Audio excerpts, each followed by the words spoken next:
आज के मैच के हवाले से अगर कुछ डिस्कशंस करें, इसकी टेक्निकलिटीज़ क्या हैं, कल जो मैच है उसमें क्या तब्दीलियां हो सकती हैं, क्या 50 ओवर्स का पूरा मैच होगा या फिर डकवर्थ लुइस मेथड के तहत इसको जो इसके ओवर्स हैं उसको शॉर्ट किया जा सकता है। इसी पर बात करेंगे।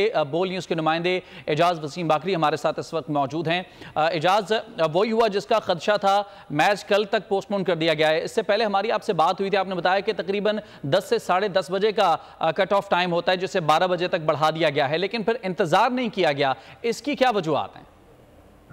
देखिए, इसकी वजह यह है कि जब 8:30 बजे ये एशियन क्रिकेट काउंसिल की तरफ से अनाउंस किया गया कि अब जो है वो इंस्पेक्शन की जाएगी तीसरी मर्तबा अंपायर्स की तरफ से, तो अंपायर अभी ग्राउंड में दाखिल ही हुए थे, तो जिस तरीके से तेज शावर स्टार्ट हुआ उसमें फिर मैच का इनेकाद मुमकिन नहीं रहा था, क्योंकि sorry to cut you of.